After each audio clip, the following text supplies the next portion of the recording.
Alhamdulillah, negeri ini sudah ada keamanan. Dalam konteks sipil sudah ada polisi, dalam konteks menjaga negara sudah ada TNI. Kiai Khodori yang dulu marah dengan Habib Mundur itu hanya untuk menghentikan arogansi. Bagaimana supaya para Habib itu tidak arogan dengan masyarakat pribumi. Sebagai bagian daripada upaya Kiai Khodori menguatkan gerakan ilmiah tesis Kiai Imad. Negeri ini jangan diadu domba. Negeri ini harus bekerja secara ilmiah untuk membangun peradaban. Ini Gus Ayi Abdurrahman Sayyidi, Ketua PWI LS Kabupaten Rembang, Gus Mued Toyuan, kemudian Gus Hasim, Gus Anam, dan para pelatih Banser yang sudah tidak distruktur tapi tetap menguatkan Banser dan NU.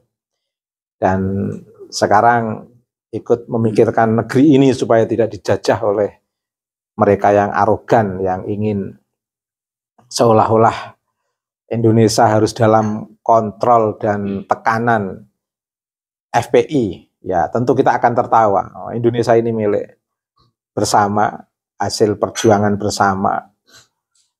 FPI juga diakui sebagai warga negara Indonesia, tapi jangan sombong dong. Karena kita ini tidak ingin mengajak konflik, mengajak kebencian, tapi kita ingin mengajak bagaimana keberagaman di negeri ini tetap berjalan.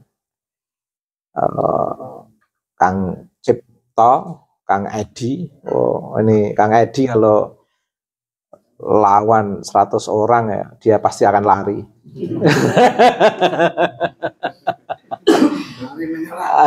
Lari menyerang atau lari menghindar ya. Kang Cip ini juga lawan 100 orang pasti dia akan lari juga dia.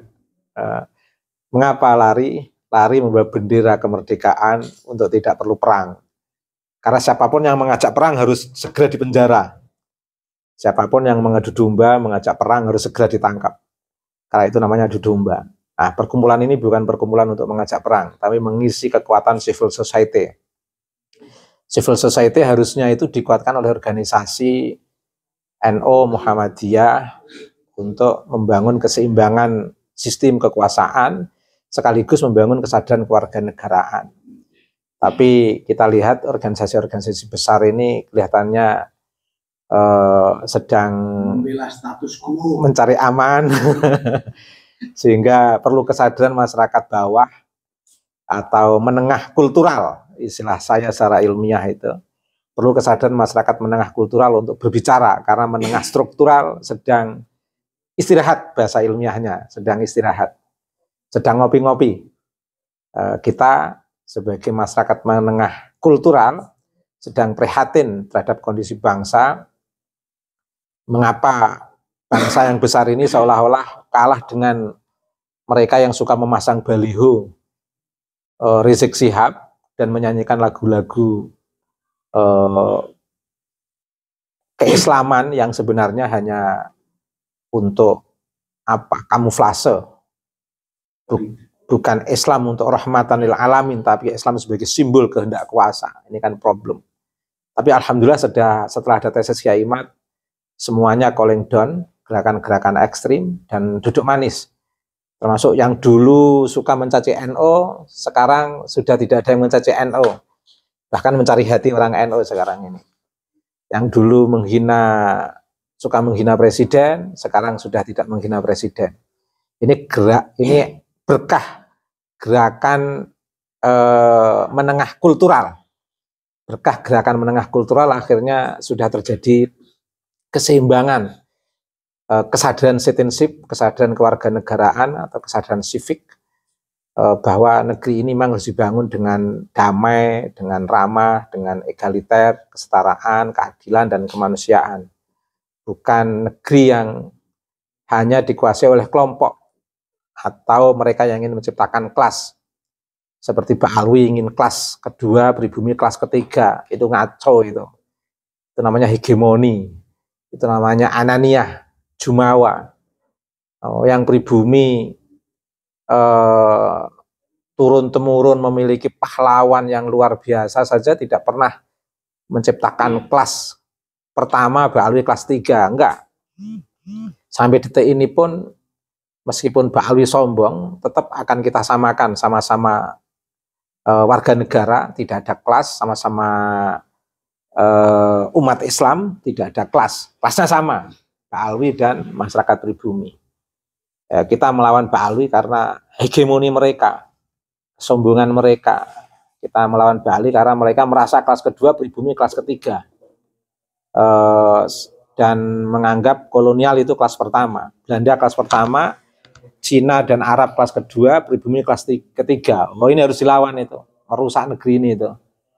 Kita melawan Mbak Alwi bukan melawan dalam konteks mengajak kebencian atau ingin menganggap secara tidak manusiawi mereka, tapi justru kita melawan untuk menghentikan arogansi mereka. Biar ada perspektif yang setara antara sesama warga negara, tidak ada hegemoni, tidak ada kelas yang tidak seimbang, semua berlangsung dengan kelas yang seimbang, kelas yang sama dalam kesetaraan, kemanusiaan, dan keadilan yang sama. Nah, ini visi latar belakang mengapa Rembang pun harus ikut mengibarkan bendera PWLS. Nah, ini ketuanya ini, Gus Ai. Ini kalau nggak serius dikudeta saja ini. Diganti aja Gus Ai kalau nggak serius. Ketua nggak serius. Jadi, paling tidak kalau ketuanya Gus Ai ada Awu Tuyuan. Tuyuan itu simbol kampung Mbah Sambu. Meski dimakamkan di Lasem, tapi simbol kampung halaman Mbah Sambu itu Tuyuan.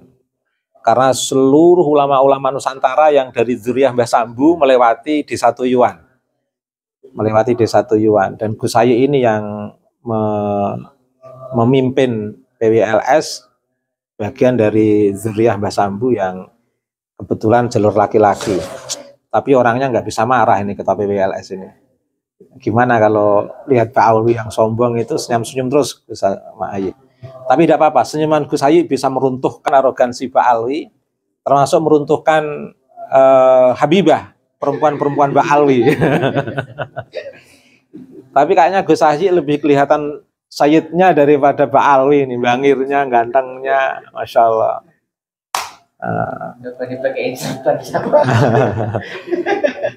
Ya, silakan Gus Ai dibuka apa yang perlu dibicarakan, akan kita ikuti dengan settingan ini biar pembicaraannya tertata. Monggo Gus Ai atau Gus Muid dulu membuka acara ini. Monggo Gus Muid baru Gus Ai. Mas Ketum, monggo Mas Ketum. Nanti Pak Dori akan memberi pengarahan. Ke arah mana Pak Dori mengarahkan ini? Ke arah perang atau ke arah kesetaraan, nggak tahu ini. Monggo Gus Ai. Yang saya hormati Gus Ubaidillah Ahmad Amamji sebagai pelopor, salah satu tokoh pemberani dari Rembang Jumput yang berani untuk melawan arogansi dari para habaib. Luar biasa. Termasuk Mbah Dori juga yang saya muliakan, Gus Muid dan Gus-Gus yang lain. Mari kita mencoba untuk bersama-sama membentuk PWI-LSI Rembang ini agar betul-betul memiliki bendera PWI-LS sebagaimana tempat-tempat yang lain yang sudah lebih dulu, dan kita termasuk yang paling kari, paling terlambat, paling akhir, termasuk di Jawa. Untuk ke depan saya harapkan untuk PWI-LSI ini bisa semakin besar di Rembang dengan meminta bantuan dari seluruh anggota-anggota dari rekan-rekan Rembang seluruhnya, ya terutama dari gus-gus yang memiliki pengaruh-pengaruh, yang memiliki semangat juang untuk meluruskan sejarah dari leluhur-leluhur kita yang sudah banyak dibengkokkan oleh para habib. Ini kita tidak bisa terima begitu saja, karena jelas itu akan menghancurkan sejarah dari generasi kita ke depan. yang mana tidak akan mengetahui kebenaran dari sejarah-sejarah yang asli dari sejarah leluhur dan buyut-buyut kita semuanya. Mungkin untuk teman-teman semuanya kita bisa membahas di forum ini bagaimana baiknya kita dalam melangkah bersama-sama di dalam PWILS ke depan nanti. Karena saya juga tidak bisa sendirian dalam mengawal Kiai Imad dan Gus Abbas, ya kan, dalam menguatkan tesisnya dalam melawan Ba'alawi dan para penghancur sejarah itu. Monggo untuk Gus Muhid mungkin bisa membantu dalam hal ini. Monggo Gus. Didawake Gus Muhid. Silakan Gus. Assalamualaikum warahmatullahi wabarakatuh. Alhamdulillah kita berkumpul dalam kerangka untuk silaturahmi menindaklanjuti pembentukan secara resmi PWILS di Rembang, yang kalau versi saya itu memang untuk pelurusan sejarah, kemudian juga penelusuran sejarah, sehingga dengan pemahaman sejarah berdasarkan bukti-bukti ilmiah, bukti-bukti fakta, maka sejarah itu tidak gampang orang mendongengkan.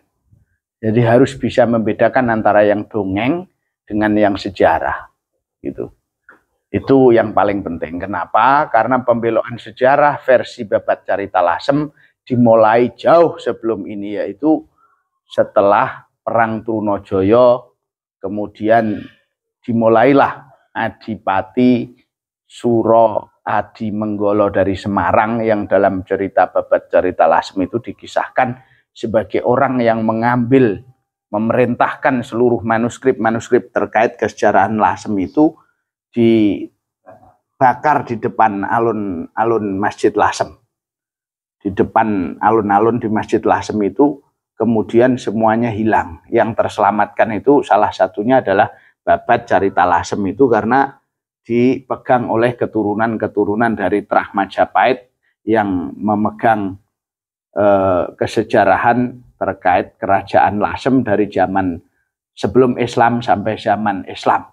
Termasuk di dalam Babat Carita Lasem itulah kita juga menemukan bagaimana itu Sunan Bonang disebutkan, bagaimana Nyai Ageng Maloko putri Sunan Ampel itu, Mbak Yunya Sunan Bonang disebutkan, termasuk juga Maulana Sambu disebutkan kisah-kisahnya. Dan ini jelas masih memerlukan penelusuran lebih jauh, karena ada indikasi pengubahan sejarah terkait Mbah Sambu, terutama terkait ke atas, jalur ke atas. Nah ini di dalam beberapa silsilah sendiri keluarga-keluarga terkait itu ada banyak jalur, dan itu nggak mungkin semua benar. Pasti ada yang lebih benar, yang ditunjang oleh fakta, data, dan manuskrip. Nah ini juga perlu menjadi PR kita untuk PWILS di Rembang.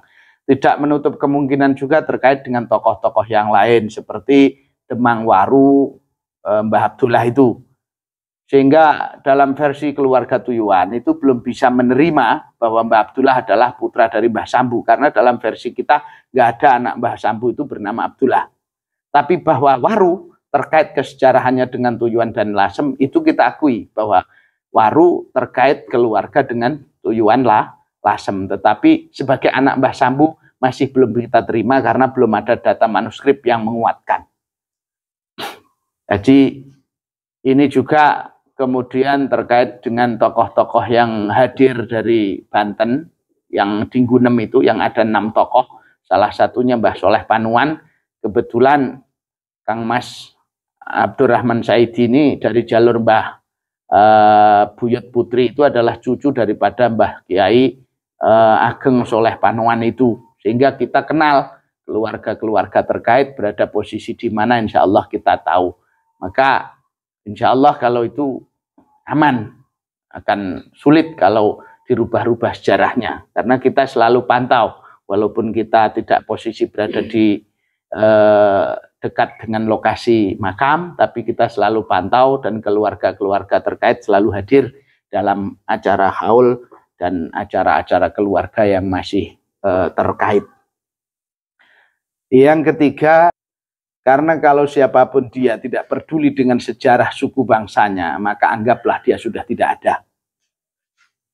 Karena sejarah itulah yang menunjukkan siapa kita, dan bangsa atau suku kita nanti ke depan akan hadir sebagai salah satu pejuang dan pembela, pengawal, dan pengamal daripada agama Islam itu sendiri.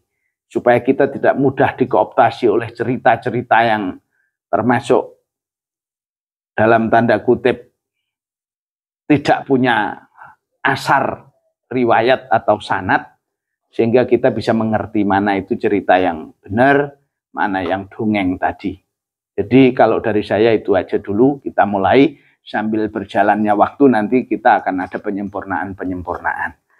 Assalamualaikum warahmatullahi wabarakatuh. Terima kasih atas waktu yang diberikan terkait dengan pertemuan kita pada sore hari ini.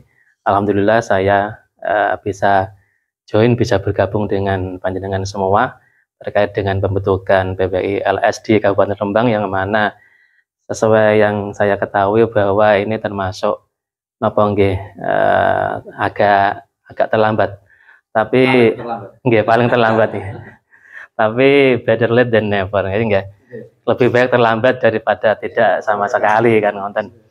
Jadi kaitannya dengan pembentukan PPI LS di Kabupaten Rembang ini tadi sudah disampaikan, ada petua-petua dari Gus Muid yang mana kita bisa bisa memahami dan mencermati, sehingga kita nanti bisa menjadikan salah satu dasar kita untuk bergerak ke depannya. Dan yang terpenting pada sore hari ini yaitu untuk pembentukan yang namanya struktur organisasi. Apabila nanti struktur organisasi sudah kita bentuk dan sudah kita sepakati, tentunya perlu ada yang namanya inaugurasi atau pelantikan, dan tadi sudah didahulukan oleh Gus Ubed bahwa nanti bapak-bapak atau tokoh-tokoh sentral di pusat PPI LS bisa hadir di dalam As-Sufah sehingga nanti kalau sudah dilantik secara resmi, kita nanti ada semacam yang namanya rapat kerja untuk menentukan atau membuat program kerja kita ke depan, apa saja yang akan kita lakukan, agenda apa saja yang akan kita lakukan ke depannya. Saya kira sementara itu yang bisa saya sampaikan, kurang lebihnya mohon maaf. Terima kasih. Assalamualaikum warahmatullahi wabarakatuh. Pertama kali saya mengucapkan banyak terima kasih kepada sedulur-sedulur PPI LS Kabupaten Rembang saged rawuh pada sore hari ini, dan insya Allah dari dulu saya juga kepingin bagaimana kita itu bisa bergerak dalam ranah yang dunia nyata. Jadi sebenarnya kalau nanti saat kita berbenturan pemikiran ataupun yang lainnya itu wajar, tapi saya cuma seyakin-yakinnya, hakul yakin bahwa semua yang terpanggil di sini itu bukan karena apa-apa, bukan karena ada materi, bukan karena teman dan yang lainnya, tapi karena apa? Karena Gusti Allah. Lewat apa? Lewat para waliullah dan juga para guru-guru kita.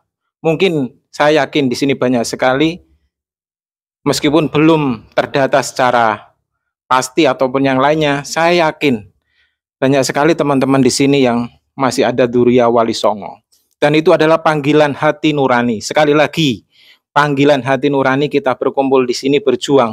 Berjuang bukan untuk menang-menangan, tapi berjuang untuk menyelamatkan anak cucu kita, menyelamatkan Nahdliyin, dan juga menyelamatkan bangsa dan negara.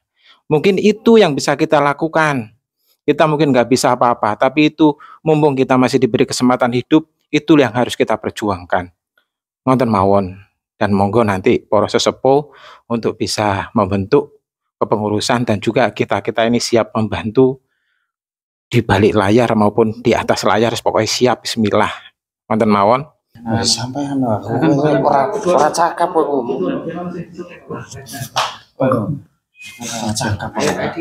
Cakap. Jenengan mau dulu. Sampai jenengan. Sesepuh banseripun. Yeah. Bismillah, alhamdulillah, wassalatu wassalamu ala rasulillah wa ala alihi wa mawala wala haula wala quwata illa billah wa ba'du. Yang saya banggakan para pemuda umur 40 tahun ya. Sangat saya sanjung. Ada kelihatannya kok ada sesuatu gerakan atau apa atau yang ketoknya kok gitu penuh semangat, penuh cinta, semoga ya dari hati ke hati ya, sampai hanya dari muka ke muka. Saya kalau dikatakan ya sudah tua umurnya, jadi walaupun tua aman, kita harus mantap. Sesuatu yang kita anggap benar itu kita jangan ragu-ragu. Ini saya cerita sedikit. Kalau memang, ini saja cerita ya, kalau memang itu Habaib itu cucu Nabi betul, mestinya Kanjeng Nabi tidak terima. Kok cucunya dikoyo-koyo, ya. Kalau cucunya tenan ya. Sebab baru masalah itu dalam kitab Ikhya nih dulu. Pengarangnya kan Imam Ghazali. Nah isinya Ikhya itu kan memang banyak hadis-hadis yang kurang sip, tapi kan sudah ada keterangannya di bawahnya, ada footnote-nya ada. Ya. Hadisnya dari sini, ini sudah dituliskan terus ngomong-ngomong itu sudah ada yang di bawahnya itu. Nah, Ikhya akan dibakar di muka masjid oleh seorang ulama pada waktu itu. Tapi ternyata karena Imam Ghazali itu sudah direstui Nabi, direstui tok loh. Mungkin Imam Ghazali itu butuh Nabi, enggak kan? Tidak urusan saya ini. Itu kiai yang akan membakar Ikhya di muka masjid akan disambut oleh Kanjeng Nabi, diingatkan oleh Kanjeng Nabi. Jadi mungkin kalau dan akhirnya sampai dia bangun itu ada bekasnya cambukan. Akhirnya, wah jangan Ikhya jangan dibakar, saya sangat setuju ini anaknya gitu kan. Terus buat ini ya, karena itu kalau memang itu Habib itu betul kan mesti Nabi mesti turun tangan. Boleh juga nggak boleh kibir. Iya, masalah kibir itu kan masalah pribadi, ini masalah kenyataan fakta itu. Kalau dilihat dari ilmu batin dengan ilmu batin bukan ilmu fakta. Pasti malate gitu. Malate. Enggak, langsung Nabi turun tangan ya. Udah koyo-koyo begitu kok. Ternyata saya yakin Nabi akan baru Ikhya saja akan dibakar, Nabi turun tangan kok. Nah kok cucunya kalau wah kamu sopok aja Nabi masuk mentolo. Cucunya dikoni di koyo-koyo lah istilahnya. Justru kalau keyakinan saya kalau beliau itu nggak mungkin kibir ya. Iya, nah masalah kibir itu memang pribadi masing-masing. Memang ada alat. Tapi mayoritas. Iya. Kibir itu ada. Memang tiap-tiap orang kibir itu ada alat untuk kibir. Misalnya pandai, alim, kaya, gagah, ganteng, kuasa kan alat. Jadi mungkin setiap orang itu sama mungkin kalau kata-kata punya sifat kibir itu setiap orang itu bisa ke situ, tiap orang siapapun. Ngomong sing cilik cebol kadang-kadang juga kibir kok. Apalagi orang gagah, orang seperti Madison ya malah ya itu. Ada alat. Jadi ada istilahnya itu ya sarana prasarana untuk dia kibir. Ya, wajar itu manusiawi itu. Dan setiap orang mempunyainya. Ya. Jadi mereka kibir ya monggo. Kalau terpaksa kibirnya tuh meningkat ya. Ya. Karena kibirnya kayak jamaah. Nah, iya. Masalahnya di situ. Bukan kembali ke perorangan. Kibir ya. Hegemoni berjamaah. Takabarul mutakabir sedekah, maka tak tututi. Terus kalau betul-betul memang dia takabur, saya ingin mencoba itu betul kok. Betul ingin mencoba itu. Orangnya itu top betul atau tidak itu biar marem saya, mantap saya enggak. Betul saya ingin. Duel sama. Iya, betul saya ingin. Mantap itu saya. Wah, betul kamu. Ya, sodak tahu apa. Duel sama Habib Ulgar dengan Habib Rizik pilih mana? Ya, semuanya, Mas. Duelan satu oke. Oh, coba enggak usah dulu ya. Ya misalnya ya guyon-guyonnya ya. Misalnya kalau terpaksa sama bacaan tidak mempan misalnya, tidak mempan saya tidak mempan.